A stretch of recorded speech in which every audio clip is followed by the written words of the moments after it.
CBS Radio Mystery Theater presents...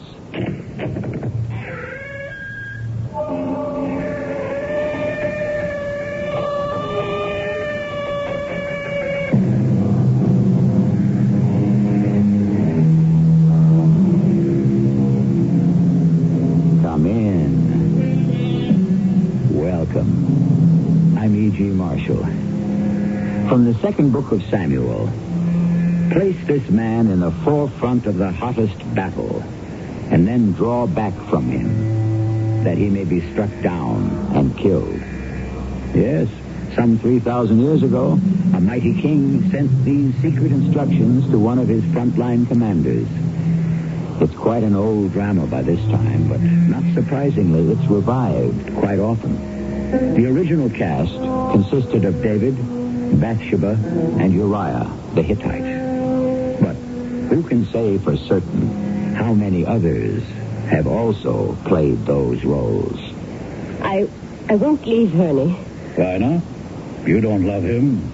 I don't believe in divorce. Oh, well, suppose he would leave you. He would never leave me. He would, Beatrice, if he were dead. What are you saying? You know what I'm saying. Oh, no, never. Just give yourself a little time to get used to the idea.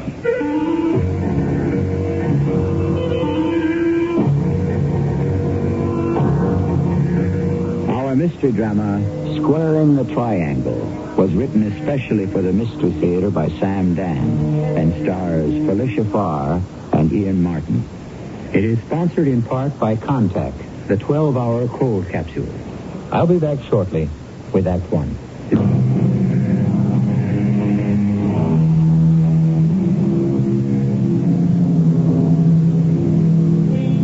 In days gone by, the king, the chieftain, whatever he was called, was the all-powerful one, whose word was law. You lived or died at his pleasure. He took whatever he wanted. Your possessions, your life, your wife. Today, of course, we have laws that protect the existence and the rights of the individual. But we still have those who give orders and those who must obey them. We're aboard a large, luxurious private jet. The pilot is having an anxious radio conversation. All right, if we can't set down in Chicago, what else is open? What about Cleveland? Detroit? Well, tell me where it isn't snowed in. Where? Is that the best you can do? Okay, thank you, Denver. Over and out. Polly, what's Jerry doing back there? Well, tell him to come forward and take over. I've got to have a little conference with the old man. And the news is not good.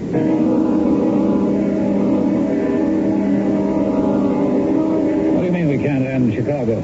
It's snowing, DJ. You mean you're going to let a little snow stop us? 9 inches. This is ridiculous. I have to be in Chicago. We have the Eastern States merger scheduled. What are you staring at me for? No, I'm not staring, DJ. I'm just thinking that maybe God has to do something like this to you now and then just to prove to you who's really running the world.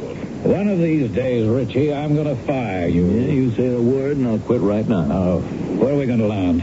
Well, the only clear field is 350 miles southwest of Chicago. A place called Central City. I never heard of it. Central City, Missouri, population 47,000, home of Valentine Forge and Foundry, a division of Transamerica Metals, a subsidiary of D.J. Pryor Industries. You mean there is a Valentine Forge and Foundry? Never heard of it. Earned $1.4 million last year after taxes. Good.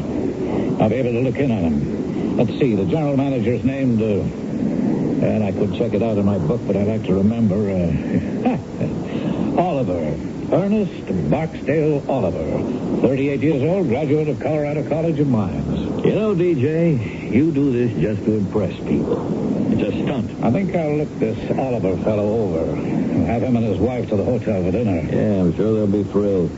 Richie, what's your sign? What sign? Oh, you mean my horoscope? Oh, come on, DJ, a man like you. But I believe in it. Pick up that newspaper.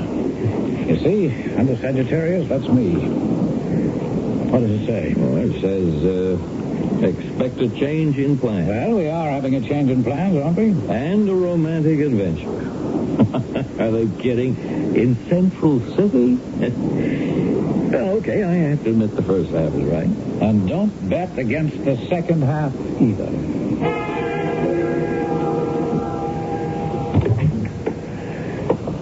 Oh, hi there, honey. Hi. Oh, no kiss? Oh, yes, I can see no kiss. Well, is dinner ready? Dinner's ready. Oh, I'm sorry. I should know you aren't too chipper on Anna's night off. Oh, I'm very chipper. Indeed. Yes, it affords me the opportunity to do something creative, even if it's only to prepare a dinner. Well, I must say you are unsurpassed, actually even unequaled as a cook. We should give Anna more nights off. Don't push your luck, Ernest Barksdale Oliver. Now, look, honey, what's the matter? Nothing's the matter. I've merely been reviewing my hectic life in this exciting, dynamic metropolis. All right. What do you want me to do? Quit my job? That's exactly what I want you to do. At my age, where would I get another one? You're only 38. And where would I get a better one? I'm general manager of Valentine Forge and Foundry. I know. A division of Trans-American Metals, a subsidiary of D.J. Pryor Industries. Well, that's something. Ernie, you went to engineering school to study the secrets of the earth, in the hopes of going forth and finding them. And you know what that sounds like? It sounds like adventure. And where do you live?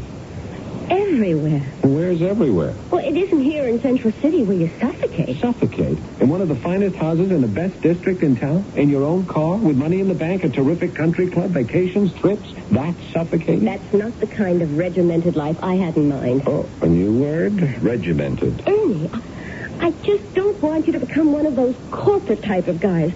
Your life isn't your own. Hey, you're going pretty good tonight. Now, don't lose that train of thought. I'll just answer this and tell whoever it is to call back later. Hello? Could you call back later?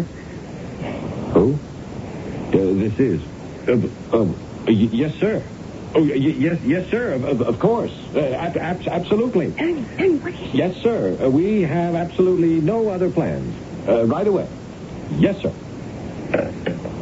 Ernie, who was that? Beatrice, do you know who that was? The Lord? Beatrice, it was the boss. You mean Ted Walston over at regional headquarters? It was the boss. Donald J. Pryor. DJ Pryor. DJ. Oh, yes, Virginia, there is a DJ Pryor. Fancy that. He called me. He actually called me. My goodness. Well, what are we standing around for? We have to go. Where? He's here. In Central City. Oh, my. This is exciting. He's at the old International Hotel. Too bad no one was told he was coming. They would have built him a new one. Yeah, that dress is perfect, honey. You can go just the way you are. Go where? To the International Hotel. Why? Mr. Pryor just invited us to have dinner with him. I thought we had arranged to dine at home tonight. As a matter of fact, I went to all of the trouble of preparing dinner. Darling, when DJ Pryor calls and invites you, you know what that is? It's a command performance. Look, if you want to go to the International Hotel to eat with Mr. Pryor, do so. I'm dining here. Oh, but he specifically stated he wanted us both. He didn't happen to inquire if you were free for dinner, did he? Beatrice, do you know who this man is? I am going to meet DJ Pryor. I'm no longer just one of 87,000 people who work for him. I am somebody. Good for you. And we have to go. I hope you have a good time. What are you trying to do? Ruin me? I'm trying to save you. From what? I don't know from what. Why didn't you ask him to join us? Now, Beatrice, the man knows what he wants to do. Where's that phone book? What do you think you're going to do? Let me see. International. Beatrice, please don't rock the boat. I'm not rocking it. I just want to make sure this man knows whose boat it is. I don't want you to do that. Look, when DJ Pryor says come to dinner and you don't start making other plans for him. Be quiet. Hang up. Hello? May I have Mr. Pryor, please? Certainly. I am Mrs. No, don't give your name. Mrs. Ernest Barksdale Oliver. Thank you. Oh, now you've done it. Mr. Pryor? How do you do? I'm Beatrice Oliver. I'm afraid Ernest just wasn't thinking. Thanks a million. Under no condition shall we permit you to subject yourself to that alleged cuisine at the International. We're about to sit down to a modest dinner ourselves. Won't you join us? Oh, but Mr. Pryor, I insist. Oh, great. Just great. Certainly. Goodbye. Well, what did he say? He'd be delighted.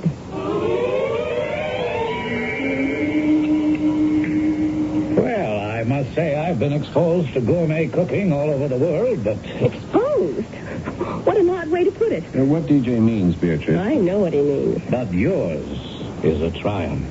Thank you, Mr. Pryor. Well, you must call me DJ. I will, if you call me Beatrice. I like everyone to call me DJ. Do you? I only encourage the people I like to call me Beatrice. Yeah, honey, what DJ means? I know what he means. Little did I dream at 3 o'clock this afternoon, flying above the clouds at 35,000 feet, that I would... Oh, do you write detective stories? Beatrice, why would DJ write detective stories? Well, that's how practically every mystery story begins. Little did I dream when the dark, massive doors of Bilderbeck's mansion closed behind me that then... and so on. You know, you're right. Oh, then you do write mystery stories. No, I prefer to live them. You see, dear, like most adventurous people, DJ is fond of suspense. Things can't be all that suspenseful, DJ. After all, many times he's able to influence the ending. Well, you flatter me, Beatrice. As I told you, my plane was forced to land in what might be considered a remote place called Central City. Oh, I must agree with you there. It is remote. However, I knew I would put the time to good account. Wherever you may find yourself, you're not too far from some division or subsidiary of Pryor Industries. You and the British Empire. Now, honey, where does the British Empire come into this? Now, if it were back in those old days, at this point, I believe the gentleman would retire to the library for brandy and cigars. But nobody smokes cigars around here. But brandy, yes, we have that extra special. You're going to love this, DJ. Excuse me while I go and get it for you. What are you trying to do to that nice little chump? What a nice little chump. Your husband? He's not a nice little chump. Well, then don't treat him like one. What are you talking about? You know perfectly well. He's ready to die every time you open your mouth. He's terrified. He thinks he's going to be fired. Are you going to fire him? Never. He worries more about my business than I do. What sort of act are you putting on? I don't quite know how to take you. Take me? But I've been looking for a woman like you all my life. Maybe you don't write novels, but I'll bet you read them. Oh, life follows art, or didn't you know? I can tell by looking at you that you want to get out of here. Do I? Why don't we? I could never leave my husband. Now, that's an irrational statement. I'm an irrational person. My mother was divorced. I swore it would never happen to me. Which enables you to prove that you're better than your mother. Now, consider the significance of what you've just said. You don't want to leave him because you're madly in love with him? No. You don't want to leave him simply because you don't want to leave him. I suppose that's what it amounts to. But suppose he were to leave you. He would never leave me. He would? If he were dead? Dead? What do you mean by dead? Dead? Who's dead? Hey, is somebody dead? Nobody, dear. Nobody you know. We were just making conversation.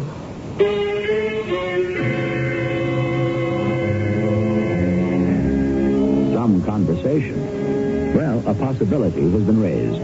A way out of a situation has just been proposed. Death is an awesome thing to contemplate, but you will admit it can solve a great many problems. On the other hand, it can also introduce a great many problems. Rest assured, we shall have it both ways in Act 2.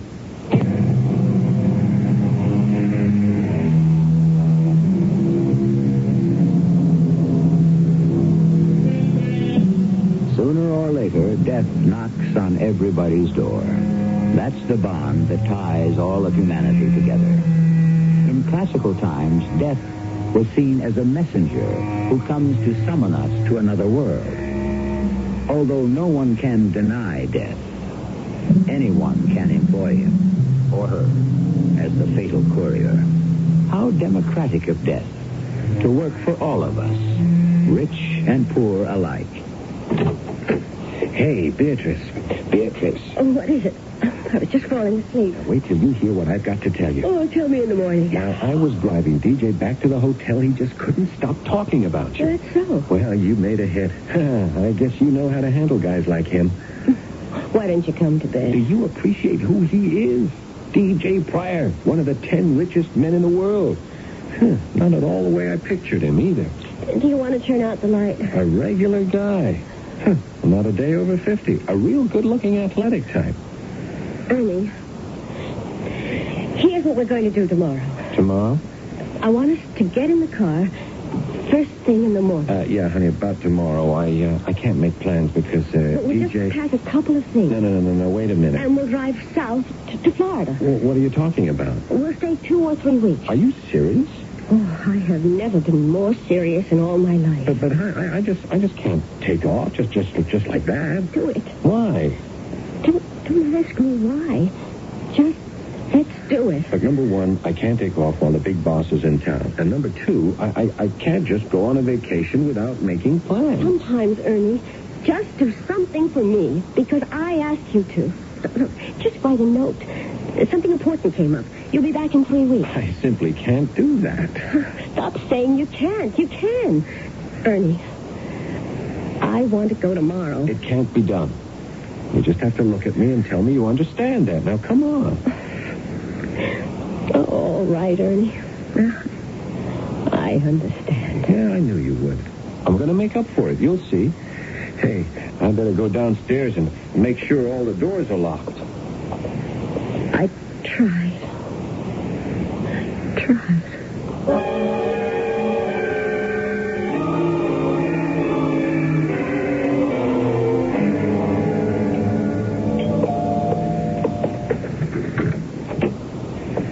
Hello, Beatrice. Ernest isn't home. We both know Ernest isn't home. And we both know that's why I'm here. May I come in? Yes, come in. But what if he comes back here? He won't. He'll be busy preparing a report for me. What kind of report? Now, you don't really care, do you? You better go. You really want me to? Yes. No, you don't. But you have to put up the ritual protest. I mean it. Who do you think you are? The Lord of the Manor? Oh, we're back to the British Empire. Oh, you see a pleasing peasant woman, and as a great baron, you may summon her to your bed. Beatrice, you're not a peasant woman, and you know it, and I am not exercising le droit seigneur. Although you'd be surprised how many of the wives of my subordinates wish I would. Not to mention how many husbands. What are we doing then? Beatrice, this is how love comes. Suddenly. At first sight. Who says so? I say so. You, a hard-headed, realistic businessman? I save my realism for money matters. When it comes to love, I'm a romantic. So are you. What do you want? I want us to be together. I wanted you the moment I heard your voice on the telephone. The minute I walked into this room. Go ahead. Tell me you don't want me. Please leave. Say what you want to say. Look at yourself. There's a mirror on the wall. Look at the color in your face, the fire in your eyes. You're alive, Beatrice. I'm offering you the world. Oh, I know. That's what lovers usually pronounce in books and plays and even in real life. But you see, I own the world. It's just what? Ernest, Ernest will be taken care of. What does that mean? I'll offer Ernest a job. How will that change anything? A job that will kill him. No. Beatrice, I love you and you love me. You know what kind of life we can have together. But you want to kill Ernie? That didn't stop you last night. All evening you made sure to provoke me, to intrigue me, to tell me in no uncertain terms how you long to be free of this nice, ineffectual man, how you were ready to climb. You were willing to kill Ernie last night. You knew then it was the only way you could leave him. I don't want to kill him. You won't have to. He's going to kill himself.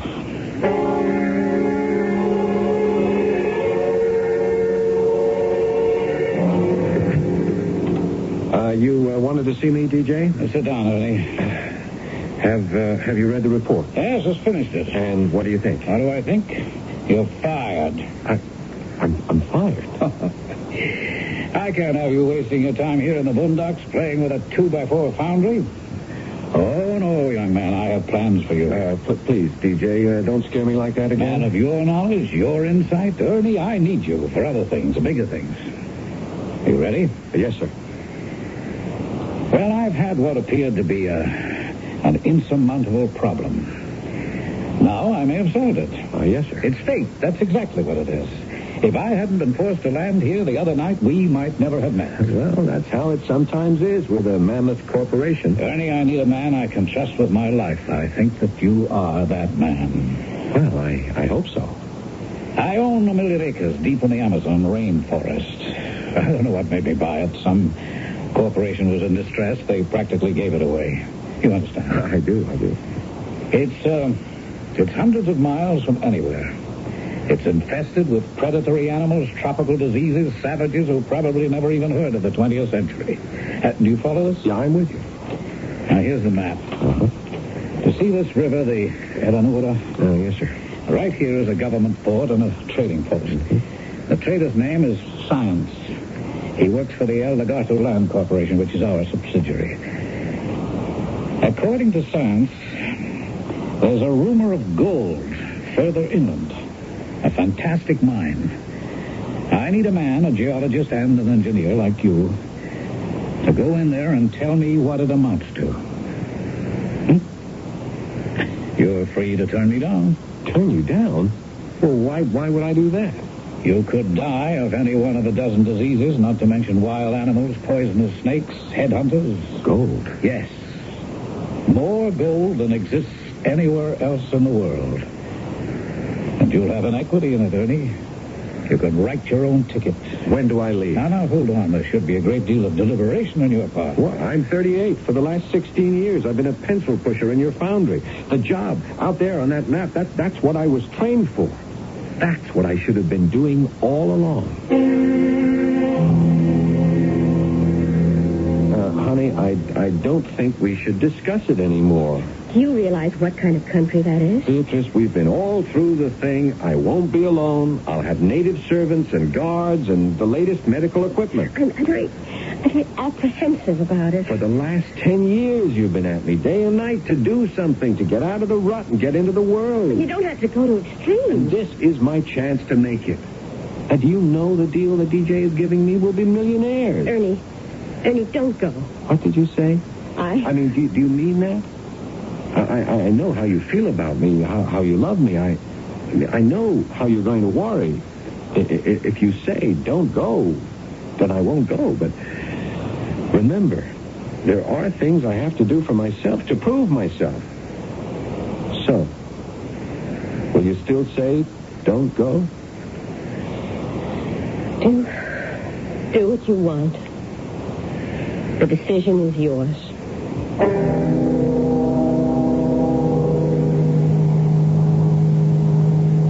Not much of a place. I thought it was a town. According to the map, there should be an airport. Oh, there is. You see that cleared field? Yeah, but according to the map... You better forget about maps, Ernie. The guys who make them up are very optimistic. Now, there's the Eleanor River. What? Can't be more than a creek. And that's the town. Richie, there's only 2 huts. One for the government agent and one for this guy, Signs. Hey, you want to strap in? I'm going to sit it down. It's just a little clearing. As far as you can see, it's jungle. For thousands and thousands of miles. Listen, why don't you just pack it in? Pack it in? I just got here. What am I going to say to DJ? I've been flying for DJ for 25 years. Every now and then he gets a crazy idea. When he does, you have to tell him where to get off. He respects you for it. But do you think this is a crazy idea, Richard? It's an idea. What do you mean by that? Nothing. Nothing at all. Tell you what, I'll set you down and then fly to Rio. There's a chick there that just can't live without me. I'll save her life for a couple of days, and then I'll come back and pick you up. Yeah, but I've made my decision. Sure. But I'll give the mosquitoes and the gnats and the Rio Rara flies 72 hours to work on you, and you'll be ready. I don't think so. You'll be in Senor Sign's office on Saturday. I'll be back.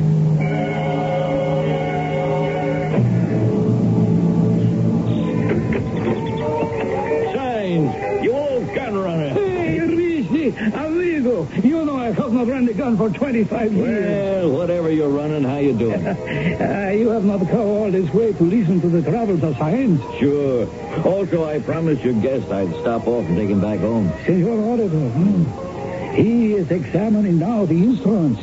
He is preparing the equipment. A most serious person. He said to tell you he will remain. Yeah, it figures. What's this about gold in the interior? Who can say? Why do you think he was sent here? I would say he was sent here for the purpose of not coming back. Yeah, that's what I thought. The woman? How'd you guess? What else would he have that DJ would want?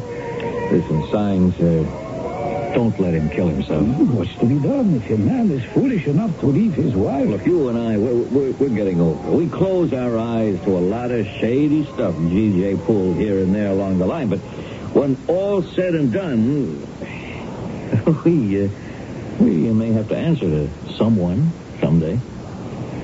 My friend Richie, are you drunk? No, Signs. And that's what scares me. Tim, I too am frightened. 6 months. A year from now, tops. DJ will get tired of her. He'll dump her. And then where'll she be? At least, let her be able to go back to her husband. Oh, yes, amigo. I agree. Now, see if you can figure a way to keep him alive. We could tell him the truth. Oh, no. That would kill him, assuming he believed it. Well, do not have fear. I, Science, will think of something.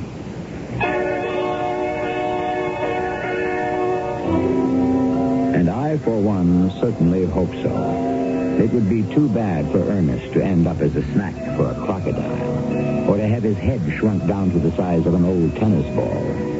But be optimistic.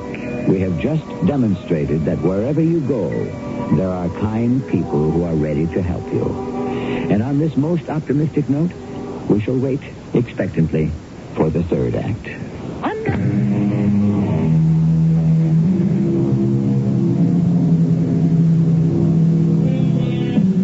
Every parting gives a foretaste of death. Every coming together, a foretaste of resurrection. So says Mr. Arthur Schopenhauer, a rather gloomy German gentleman of the 19th century. We find his philosophy appropriate here because we have spent our last 2 acts arranging for a parting. Now we shall address ourselves to a coming together. Mr. Science, I have been looking for you. You have found me. But, my friend, here one must wear the hat outdoors at all times. Oh, yeah. You're supposed to arrange for my expedition upriver? Yes? To verify those reports about gold. Ah, the gold. Senor Ernest, we can verify that right now. Oh, we can? You see, there is no gold. Well, how do you know? Even if there is, does it matter? Well, sure it matters, but I don't understand. The wall of the jungle, amigo. A fortress. One cannot break it through. It will take 100 years, 1,000,000 men. It will cost more than all the gold one might find. But the point is, I was sent here... You were sent here to die. What? What are you talking about? Anyone who tries to enter this jungle will not live. So, amigo, fly south to the cities, to Rio, to Brasilia. Enjoy life. And after some respectable time, return home. And say to our friend DJ, sorry, the gold cannot be found. I thought you were an honest man, Science. I am, in my way. I am trying to save your life. Well, thank you, but I can take care of myself. Your orders are to furnish me with men, equipment, and supplies for a journey into the jungle. Is it that time of the year, sir? Yeah. Is it ever a good time? One cannot guarantee the reliability of the men who are available. At the first sign of trouble, they will run away. Well, it's all part of the chance I have to take. Senor Ernest, is there anything I can say that might make you reconsider? No, Science. Nothing at all.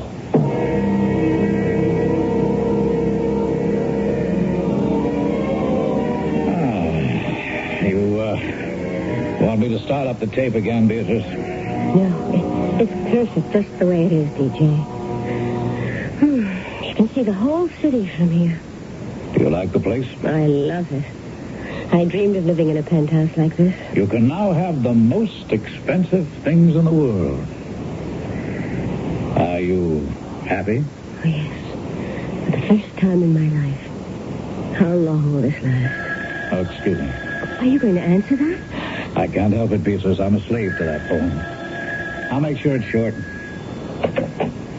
Yes? Oh. Well, what was the message? He did? All right, good enough. That was about Ernie, wasn't it? Now, why do you say that? It was. I can tell. All right, yes. What did they say? He has just gone upriver into the jungle. Oh? Shall we have a little music? Turn it off. All right, if you want me to. Can you explain to me why I walked into a bookstore this afternoon and picked up a Bible and turned to 2 Samuel and read the story of David, Bathsheba, and Uriah? You read the story? Yes. But did you understand it? Well, I think it's obvious. Oh, nothing's obvious. David made love to Bathsheba while Uriah was away in combat. That was wrong. Of course it was wrong. And Bathsheba was now with child, as we are told. And you read where David summoned Uriah from the front and hoped that he would go home to Bathsheba to spend the night. But we were told that he did not. No. Now, you'd suppose that Uriah, the loving husband, would rush home to his beautiful wife. But he didn't. He stayed in the palace, drinking and gambling with the guards. In other words, a night out with the boys. Well, that's the story, isn't it? Yes. Beatrice, why didn't he go home to his wife? It doesn't say. Which means that we're free to form our own conclusions. Perhaps he didn't love her. Perhaps he was afraid. Perhaps he had discovered that David wanted her, and by staying away, he was announcing that he approved. Who knows? Beatrice, I love you and you love me. Everything else is just guilt and cowardice and useless remorse. Useless remorse. That's right. Why do 99% of the people in this world never achieve greatness? Remorse. Remorse for what they did or for what they didn't do. Shall you live in the past with Ernie or live in the present with me? The world is at your feet. Yes. Why aren't you enjoying it? I am. I will.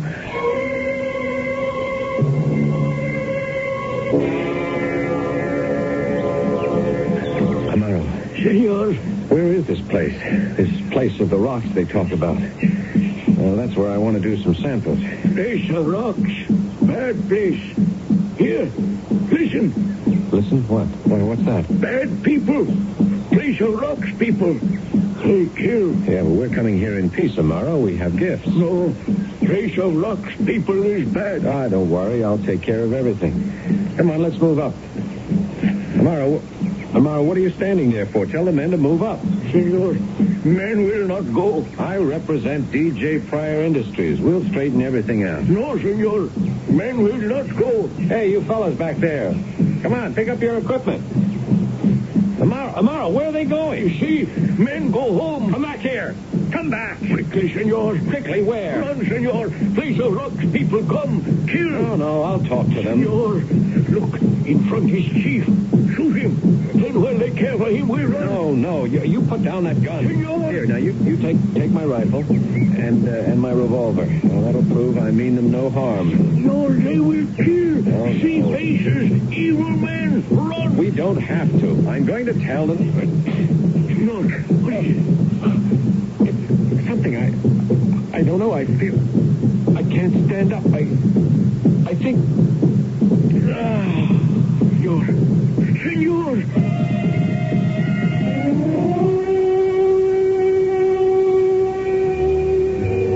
Well, darling, you're a hit. I was hoping I wouldn't disgrace you. Disgrace me. You don't know how you enhance me. The people you read about. And now I'm one of them.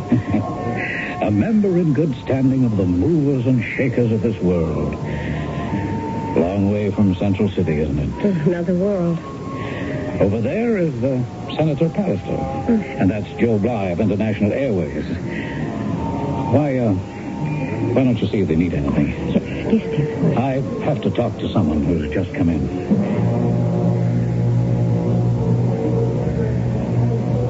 Are you positive, Richie? Sign says there's no doubt of it. How do signs know?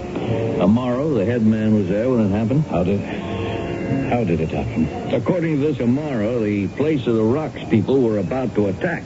The other bearers ran away, but Amaro stayed with Ernest. Oh, so he says. He's supposed to be a pretty reliable guy. Mm-hmm. And then what? Ernie was determined to talk to these people. But suddenly, he just collapsed. Amaro says he might have been hit by one of the poison darts they use. And then? Nothing more Amaro could do. He stated he had killed himself, so he made a run for it. He's dead? Ernie's dead? Darling, I didn't hear you come in. Oh, I suppose I better excuse myself. DJ, Beatrice. He's dead. Yes? Ernie. Oh, Ernie. Come on, you knew this would happen. Yes, I knew. You had a choice, Beatrice. You chose me over Ernie. You could have sent me away. You sent him away instead. Why these tears? Remember what we said about useless remorse? Now your life truly begins. Isn't that so?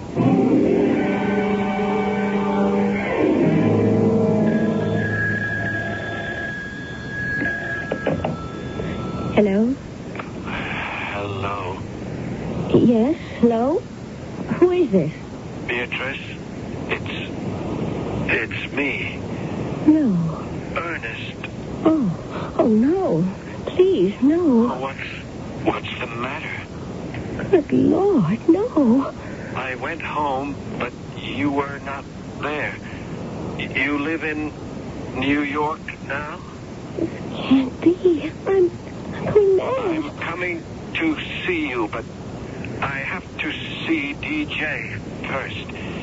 I have to settle with him. Wait for me. I cannot wait to see you, my darling. No, it isn't. It can't be.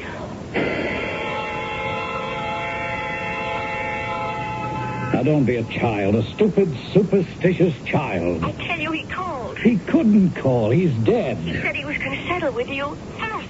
Oh, come on, Beatrice. Run, DJ. Run? Why? I'm so scared. We killed him. Beatrice, listen to me. He's dead. He died in the jungle. The dead are dead. They do not come back. I spoke to It's your imagination. He's come back. He'll kill us. Beatrice, I told you he's dead. Of course. Of course he is dead. That's what makes it so horrible. Hello, DJ. I've come back, DJ. Is he there? Is he there? I have to give you a report, DJ, about the gold, DJ. Keep away from me. I'll kill you. Can't kill him. He's dead. Keep away. I have a gun right here in my desk. Why do you want to kill me? Keep away from me. No, don't shoot. Put down the gun, DJ, you crazy. Put it down.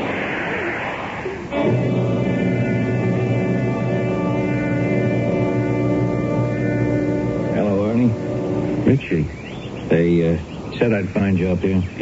Yeah, I try to see Beatrice every day. Now, how is she? She may get better. The doctors say her mind, well, we can hope. We all thought you were dead, Ernie. Yeah. DJ thought I was a ghost. He tried to kill me. But we were positive you were dead. I should have been. I was hit by a poisoned dart. You know, you're supposed to die immediately, but I didn't. What happened? I don't know. Maybe I have some sort of immunity. When they saw I was still alive, they became very frightened. You know, no one had ever survived that poison. They thought I was a magician. They worshipped me. But I was very sick for a long time, and it aged me.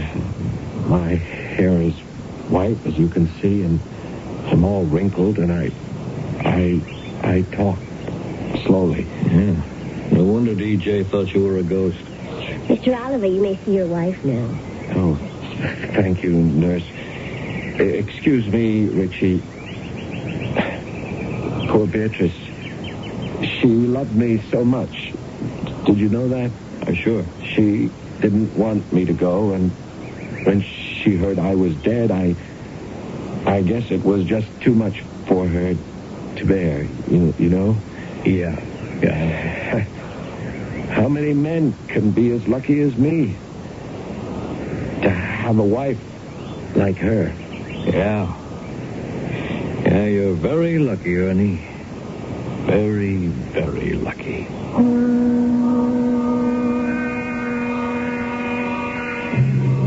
Well, he is. At least he's lucky to be alive.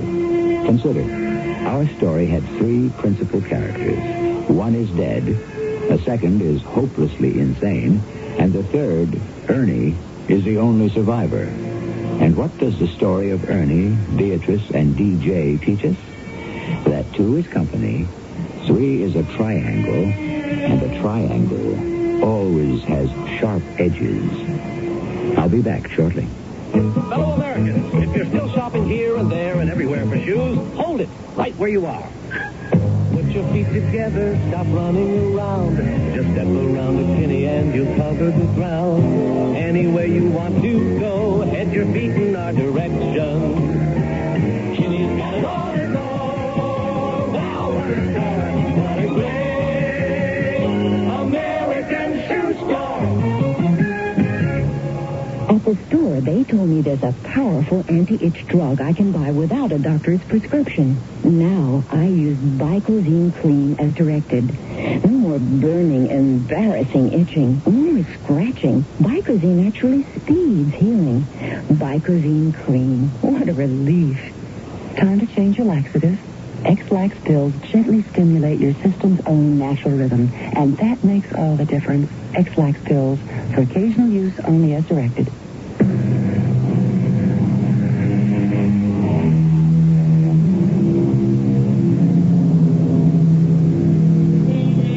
Every good story should have a moral. And what is ours? We quote no less an authority than the eminent Richard Buckminster Fuller, who stated that all nature's associating, structuring, and patterning must be based on triangles, because there is no structural validity otherwise. This is nature's basic structure. See? Now, who do you suppose is the third in your triangle? Our cast included Felicia Farr, Ian Martin, Paul Hecht, and William Griffiths. The entire production was under the direction of Hyman Brown. And now, a preview of our next tale. I don't want to talk about it. Do I understand correctly, you changed attorneys? May I ask why? No. Please, stop asking questions. Now, Mrs. Rusk, I told you this investigation is my job. It's not easy for me either. Easy? How can I talk to the police when 2 days after Harry's been killed, I get a letter from him as if he were still alive? A letter from Mr. Rusk? Yes, from Mexico City. He wrote, "I'll be seeing you soon, darling." And then more about a new lawyer in Copenhagen. Look, I can't talk about it now. Can't you understand? It's too real. Like a voice from the grave. Now, will you please go away and stop asking questions? Please. This is E.G. Marshall inviting you to return to our Mystery Theater for another adventure in the macabre. Until next time, pleasant dreams.